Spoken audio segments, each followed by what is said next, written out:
Good evening, everyone. How are you? My name's Sean Phelan, and this is the Rugby Round Table, coming to you a day early this week because there's been some news this week, and we wanted to sort of allay or answer some questions and get some feedback and things like that from the return to rugby. So joining us for the third time, I really appreciate that he's given up his time. I'm going to get him a match ball for coming on 3 times. It's Mr. Steve Grainger, the RFU's Rugby Development Director. How are you, pal? Long week? I'm good, Sean. Yeah, it's been a long few weeks, hasn't it? Yeah, but hey, we're there. We at least get 15-a-side rugby back on the pitch, which is great. 15-a-side rugby, yes. Welcome to everyone joining us on Twitter and YouTube as well as Facebook. We normally do this on Facebook and then it becomes a podcast, but we thought, why not try and let you all join in and get involved. So Steve, as you said, it's been a long process. Explaining a little bit about the process and how did we get to this point at this moment in time? Yeah, I mean, I think as many of your listeners and viewers know, we've been on a long journey here with government. Clearly, when we came out of lockdown, we were optimistic that we would make progress along the return to rugby roadmap. We got back into ready for rugby, non-contact, 10-a-side. Everybody was happy for a few weeks, and then clearly missing the contact and missing the big numbers. Moving into September and October, we engaged with government again, and it became really clear towards the middle, the end of October, that there was still a lot of concern about particularly about the scrum and the maul. And we were very, very close before we went into lockdown at the end of October, reaching a resolution. Continued the discussions through November.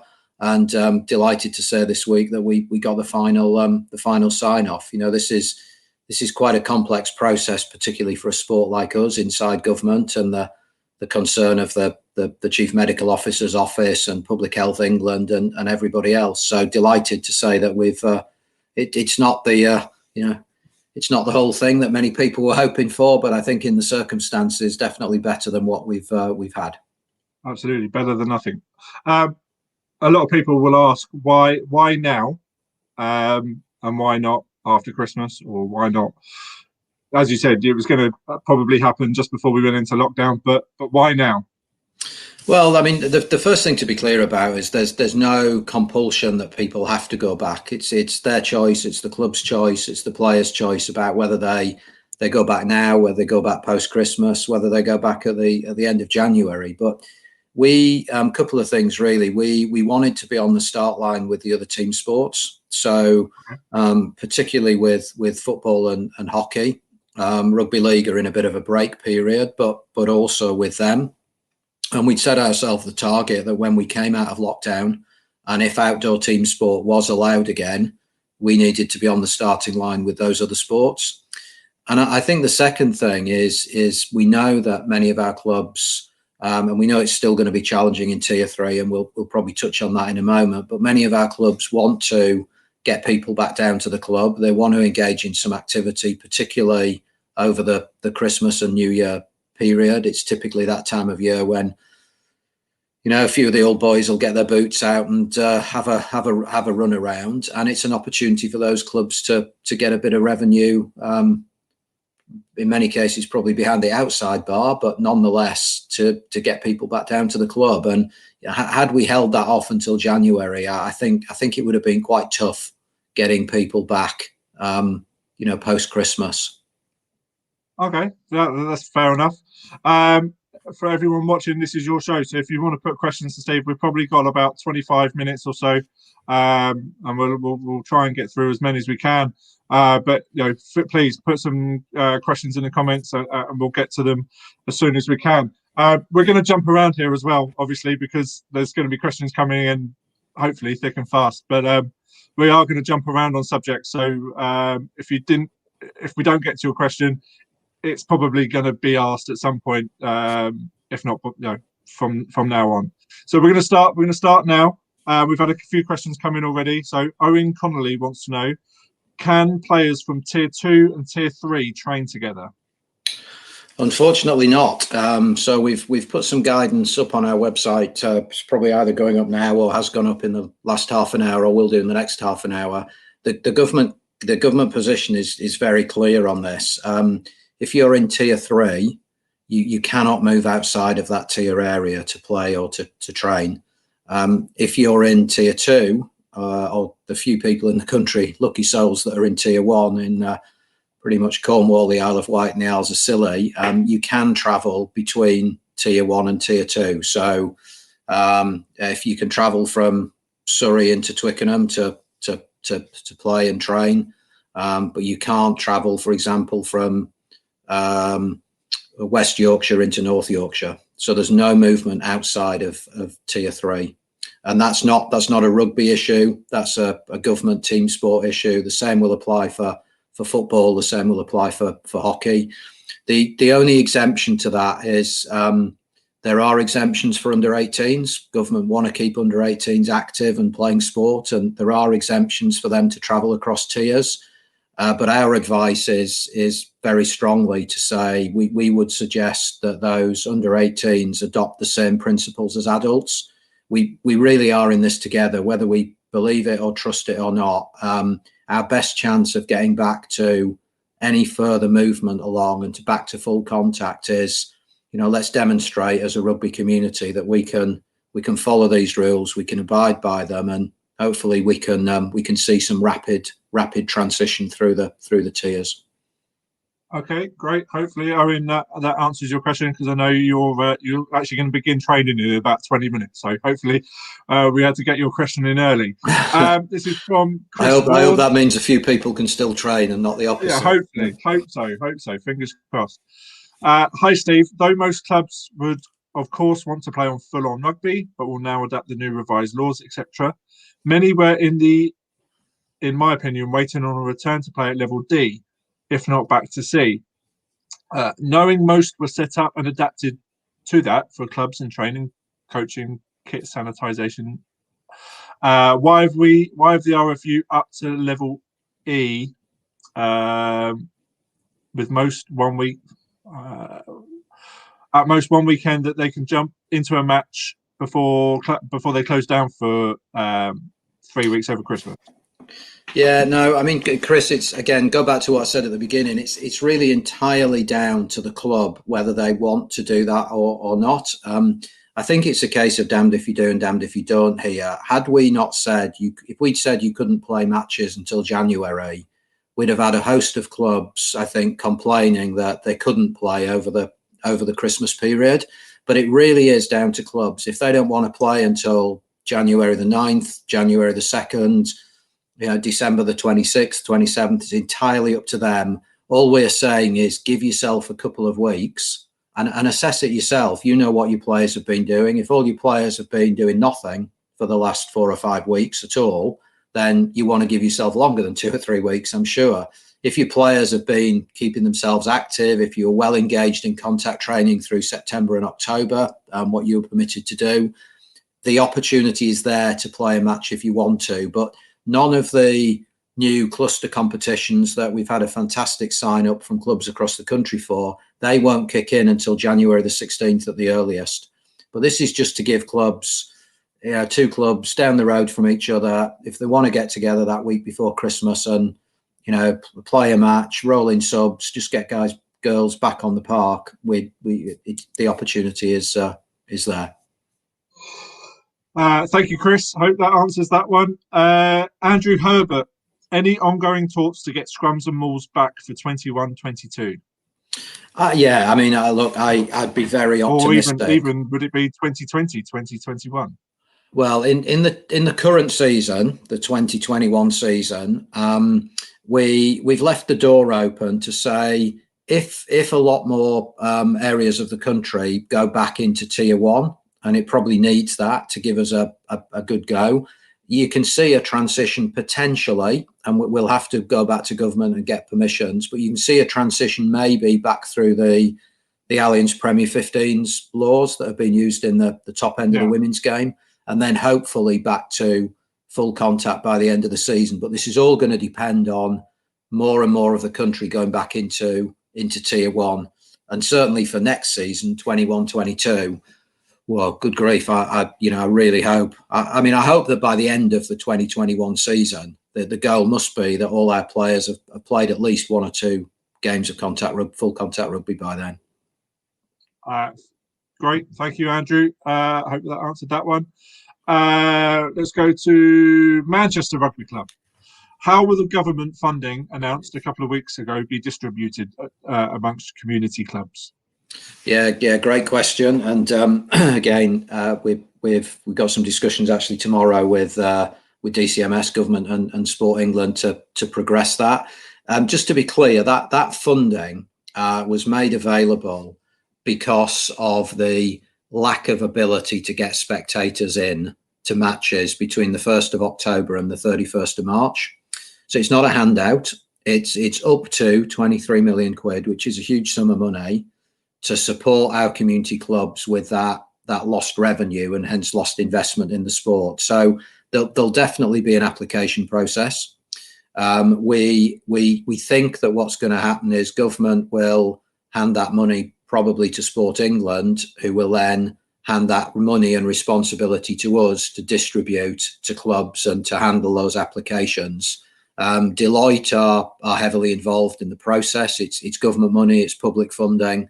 So there's going to be hopefully not too complicated a process, but there's going to be a process. And it's built really on spectators that would have come to the match. And spectators aren't necessarily, in our eyes, certainly people that have paid and bought a ticket to come into the ground. They're people that have come to watch rugby, and while they're there, have spent money behind the bar on food, and also potentially lost revenue maybe from local sponsors who haven't paid for the advertising hoardings this year because there's nobody to look at them.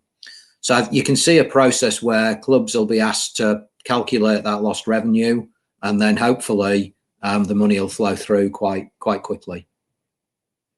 Lovely. Thank you, Manchester Rugby Club. I hope that answers that. Let's go to Julie. Any news on when safeguarding courses may return? Yeah, so I can't answer specifically on safeguarding, but the majority of our training courses will return from January.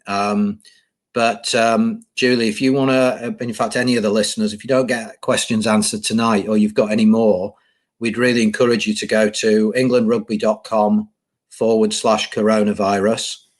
When you get there, head to the frequently asked questions. If your question isn't answered on there, please there's a button you can press, ping that into us. That helps us answer those questions and get those up on the FAQs. So I can't give you a definitive answer now, but I would say top side of Christmas, I would think. There's a link there. If anyone brilliant, wants to use it. Not a problem. We'll pop that up a bit later as well. Thank you, Julie. Hope that helps. We just talked about tier 2 players and tier 3 players not training together. How about tier 3 players training in an adjacent tier 3 area? Unfortunately not. No, that's one we've been in extensive dialogue last 24 hours on that with government. It's very clear. And again, I'm going to reiterate, this isn't just a rugby issue. This is any sport. You know, a golfer is not allowed to go and play golf in an adjacent tier 3 area. So this isn't just about team sport. The whole focus of this is to try and keep people as contained as possible, particularly for us, where we need to remember that the exemption that we have on the field of play is basically to breach social distancing and breach the rule of 6. So you can't go and train there. Again, there are exemptions there for under 18s.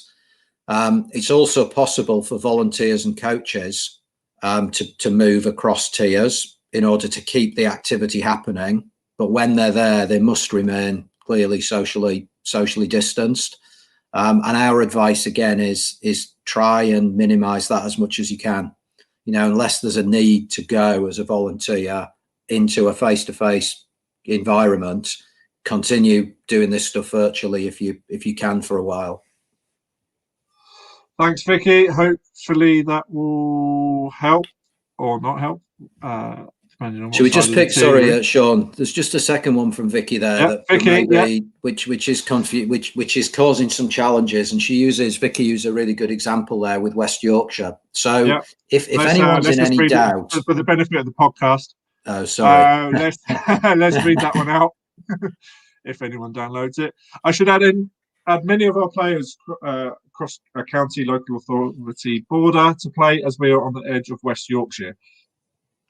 Yeah, so if the best place to go if you're unsure about this is have a look on the government website.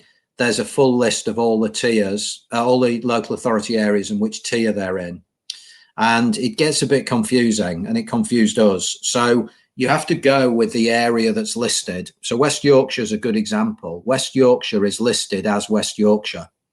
So our understanding is clear. You can go from the west side of Bradford to the east side of Leeds and down into Wakefield.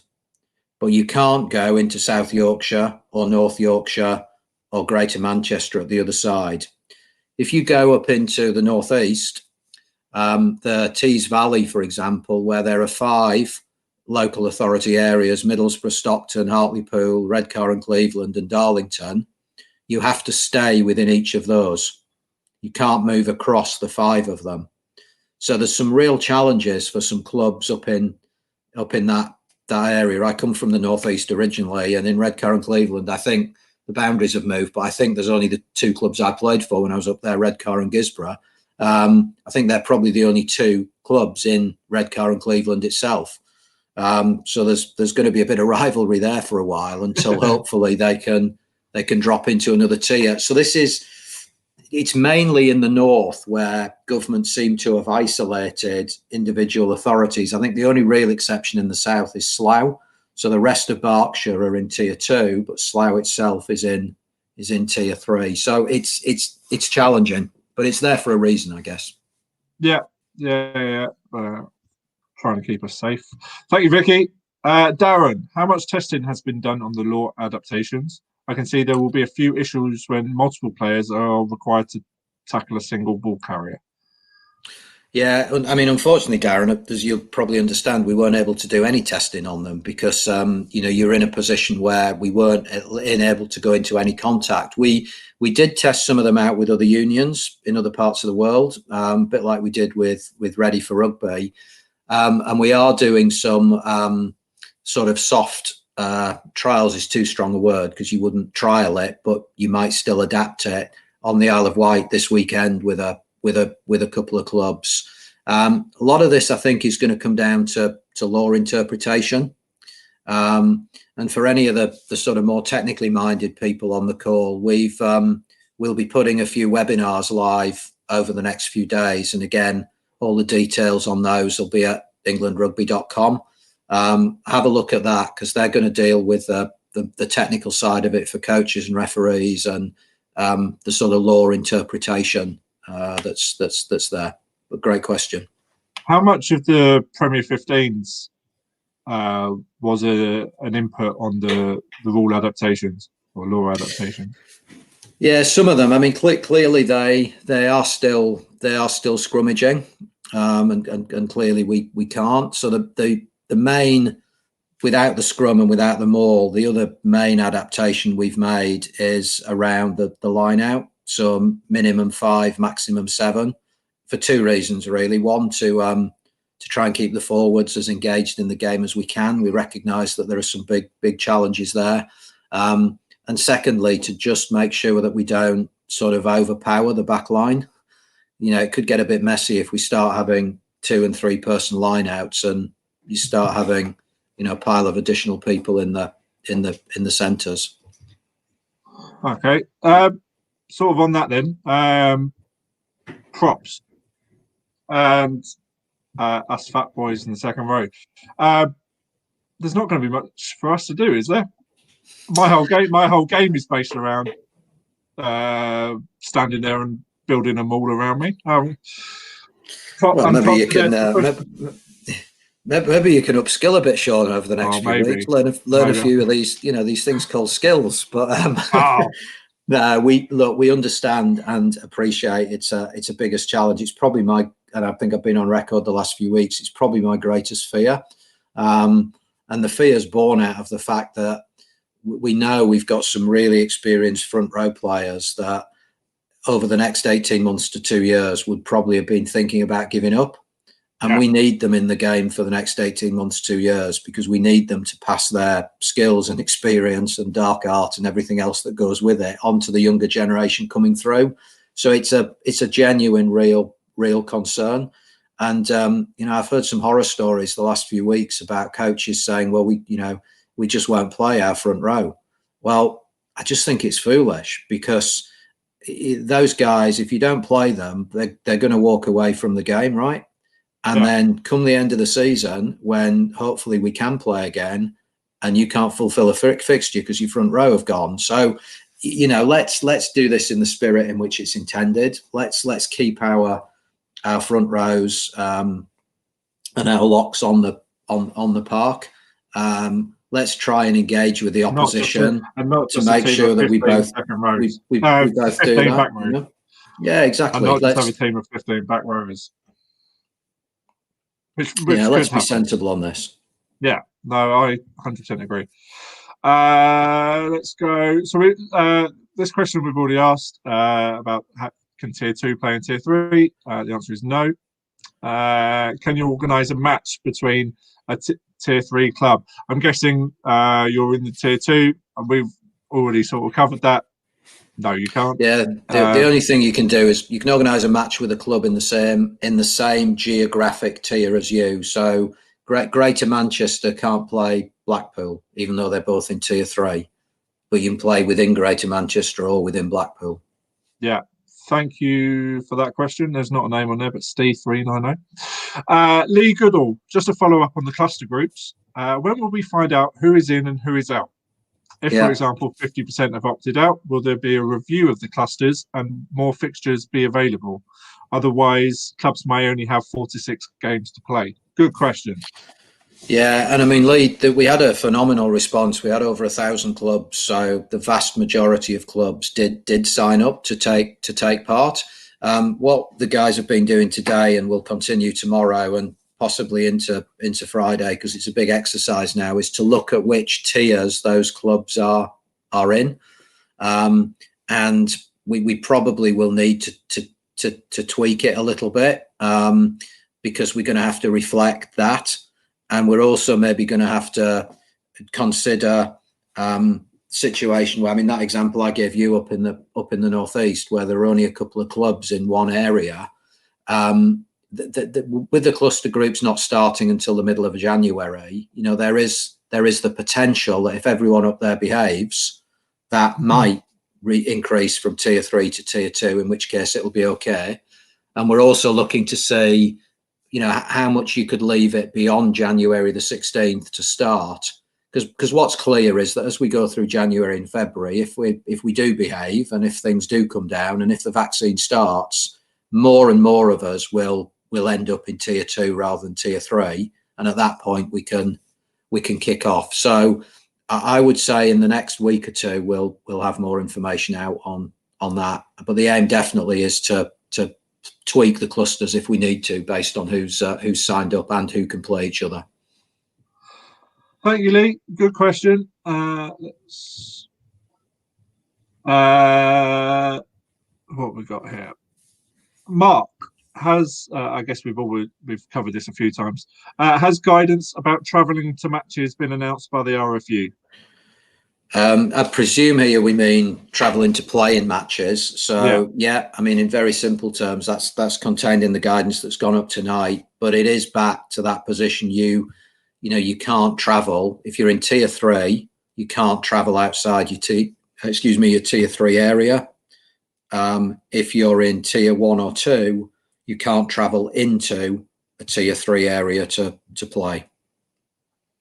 Yeah, thank you, Mark. Right, here we go.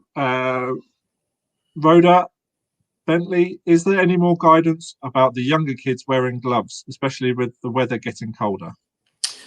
So yes, Rhoda, again, if you go into that englandrugby.com coronavirus, that we updated that probably, I was going to say a few weeks ago, but it was obviously before that, because it was before we went into lockdown, probably 2 months or so ago, which did make it clear that they can wear gloves. But again, the advice is multiple pairs and change them through the process as much as you can, which is the same as all equipment. Mark's returned with a follow-up to his question. More to do with numbers in a vehicle. Yeah, no car sharing. No car sharing at all. That's not just it's not just a rugby issue. It's not just a sport issue. That's the government position per se. And it's fair to say that whilst I said earlier there were big concerns from the Deputy Chief Medical Officer Jonathan Van Tam and his office about the scrum and the maul, there were massive concerns about what they call pre and post match. So travelling to and from the match, changing, that sort of stuff. So it's really important we stick with this. So no car sharing. This hasn't been asked yet, but the use of changing rooms, is that out of bounds? No, we've managed to keep that in and get that over the line, which was another big challenge. So changing rooms and showers can be used in all 3 tiers, but it's going to be up to the club or the facility provider. So where it's the rugby club, it's their decision. If the club is using local authority facilities or school facilities, it's at the total discretion of that operator whether they choose to open them. And then social distancing is the key thing. So don't expect to see a whole team of 15 in a changing room at once. And the other key stipulation is they're there purely to be used for changing. No team talks, no post-match celebrations. Unfortunately, if we do that and we do get caught, the other thing in the government guidance they've made really clear is if we can't control the situation, government will have no hesitation in just reneging the permission to play. And that'd be pretty tough for all of us that have worked blooming hard to get this back. So it's really up to the club to say, how big's our changing room? If we keep everybody 2 meters apart, how many people can we get in? And we just got to operate a quick and rapid shift system. Thanks, Steve. We've got a couple of minutes left, so we'll rattle through a couple of these. Dartford Rugby Club, Peter, sorry if I missed it. It didn't come through until now. We have some new players joining the club over the next 2 weeks, currently at other clubs. They've got a Presidents versus Chairman's game on the 19th.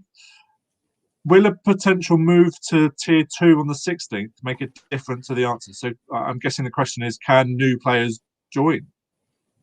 So it's all about where you live, really. So if you currently, Dartford is in Tier 3. So if these new players live in Kent and Medway, then they can absolutely come and join you and they can play. If they live over the border in Essex or in one of the London boroughs and Tier 2, or in Sussex or one of the neighbouring Tier 2 areas, they can't come into your club until you go back to Tier 2. So if they do live in Essex, they can't come into you until the point at which you go into Tier 2. So if that was the 16th, if you did get, I don't know if it's promoted, isn't it? Not relegated, escalated. If you get escalated to Tier 2 on the 16th, then yes, after that, as we understand it at the moment, they could come to you on the 19th. Thank you, Peter. We've got time for one more. Let's do one more. I don't want to keep all of your evening, Steve. You're okay. I'm okay for a few minutes, Sean, if you want to carry on. Okay. All right. Well, let's crack on then for a minute. How do you see the travelling and tier restrictions applying to referees? Limited number already, and only maybe one in the area.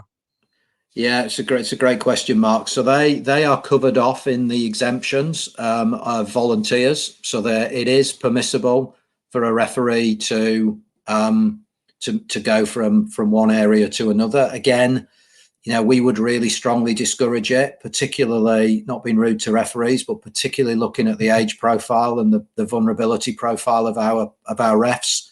I'd rather try and make do if we can for 6 weeks than lose a ref for forever because of a catching the virus and there being consequences. But yes, they can travel for the purpose of refereeing.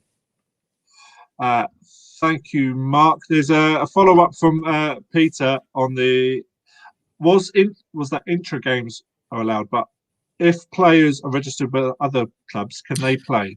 Yes, I mean, if it's an intra-club game, as long as they are in that same tier. So if they're registered and actively training with a tier 2 club, they can't go into a tier 3 club. But if they're currently playing, was this the Dartford one? Yeah. So if they're playing for another Kent club at the moment, and they come to you, they can then play for you as long as they're in the same tier. So if you're a Dover player at the moment or a Folkestone player, I know it's the wrong end of Kent, but you know what I mean. Yes, you can come and play for you in the same tier in these dates. Hopefully that clears that up for you, Peter.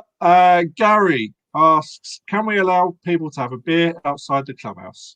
This is going to be the big one. Yeah, unless you're in tier 3. So in tier 3, all bars have to shut per se. But in the other tiers, you can serve outside. And I mean, you can in tier 2 or 1, you can still serve in tier 2. You can still serve inside as long as it's with a. I was going to say a Scotch egg then, but I better not. As long as it's with a substantial meal. But the challenge of that, if we're honest, is the regulations inside in a restaurant. You have to operate the same. So I was on a call last night, and somebody said, so the guys after the match could sit down and have a pasta meal, and I'm like, well, they could. But they're all from different households, so they'd all have to be on single tables 2 meters apart. So it's going to be pretty challenging. So yeah, the basic thing is do as much as you can outside. Great question, Gary. Here we go. All right. Lisa, how can we maintain social distancing in changing room with the younger players? Unless you are physically standing in the room making sure this happens, it's not going to happen, I don't think.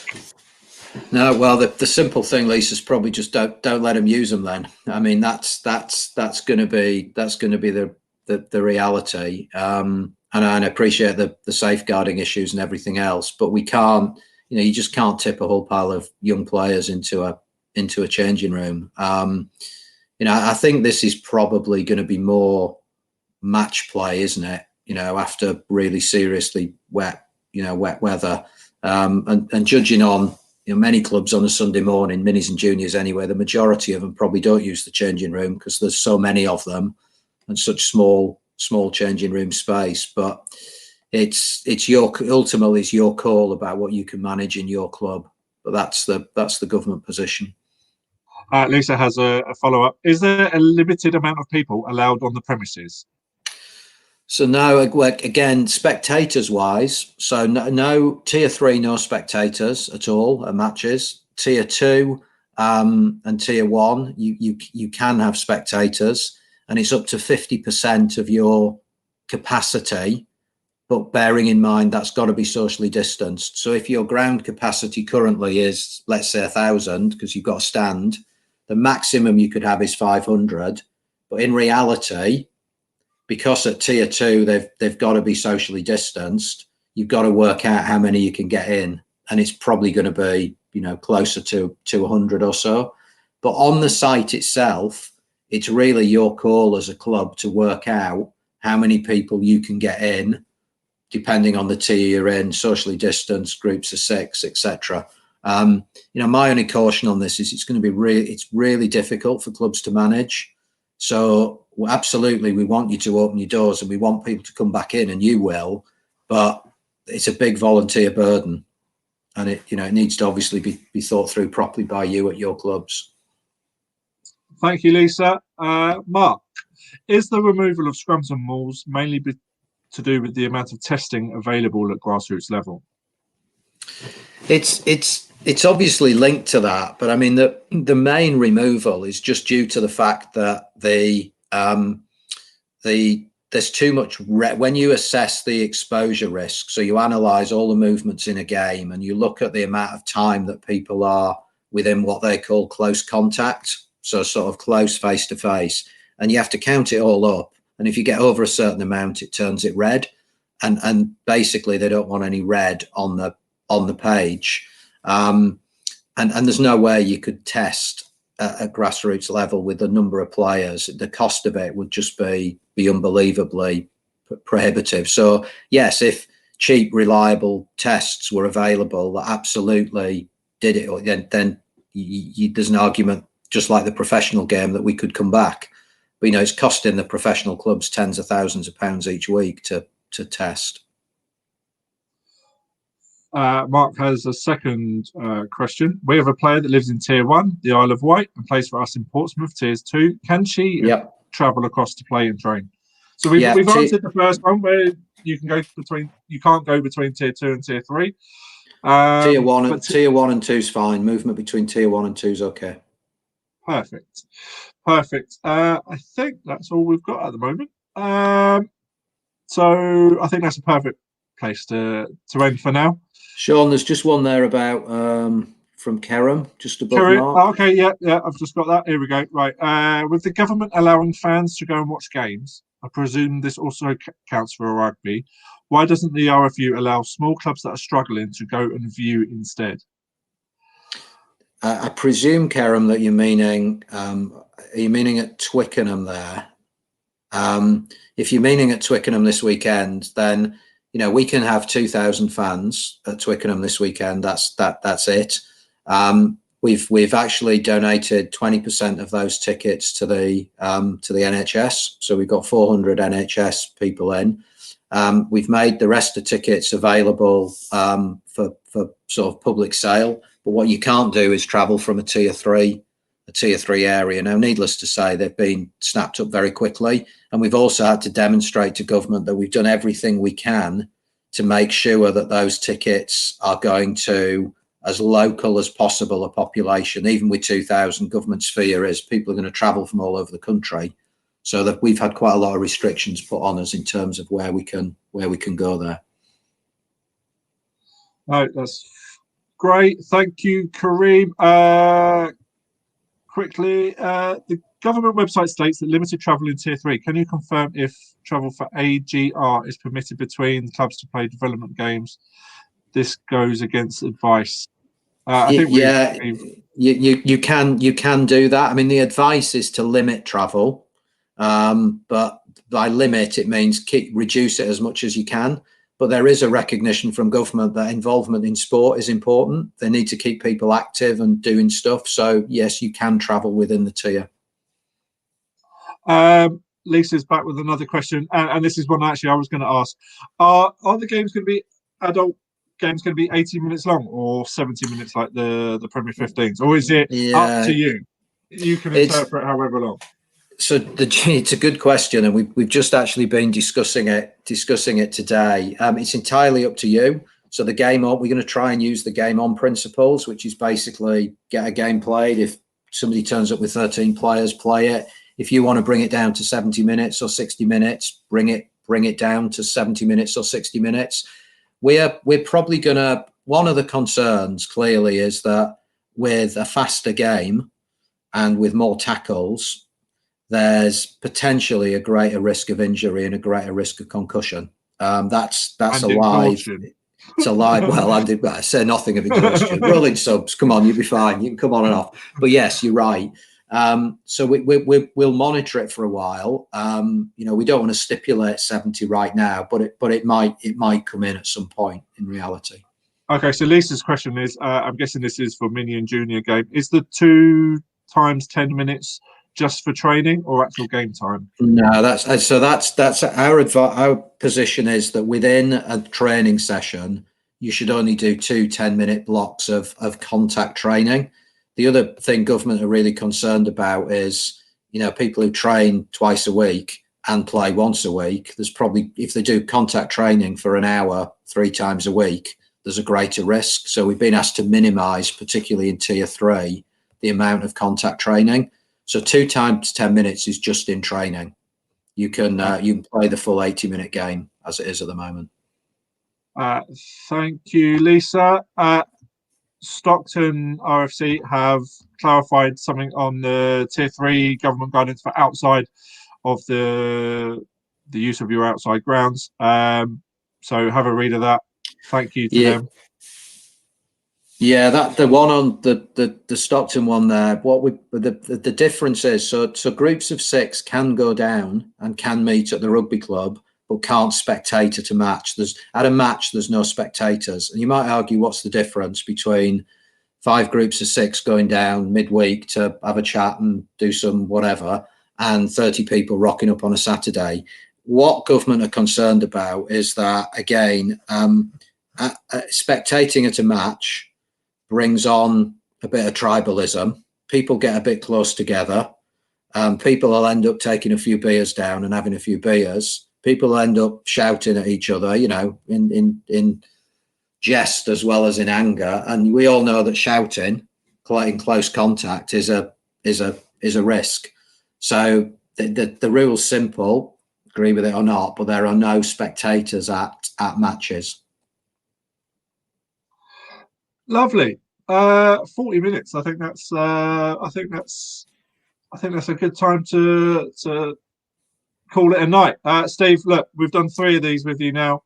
I have to thank you so much for coming on each time and giving up your time and you know, giving us the answers that people wanted to hear. And I just want to congratulate you and your team for getting us to this point, and can't wait to take a hit again and get back playing rugby. And I'm sure everyone here is watching is also thankful of your time as well. No problem at all. Thanks for having us on, Sean, and thanks for some great questions. Happy to do it anytime. Communication's the key at the moment, so thanks for the opportunity. Cheers. Oh no, thank you. Thank Melissa. Thank everyone at England Rugby for letting us be the ones that did this again. So thank you very much for joining us. There's been a lot of you watching. I can see there's been a lot of you watching, which is really, really cool. So keep an eye on englandrugby.com/coronavirus. That will have all the latest guidance, all the latest updates. Steve will be back, I'm sure, and we'll do more of these. But just want to thank you all for watching. Go check out FYBRugby.com if you don't know who we are and you don't know what we do, but follow us on everything else. Cool. Cheers. Thanks, everybody. Thanks. Take care, everyone. Cheers.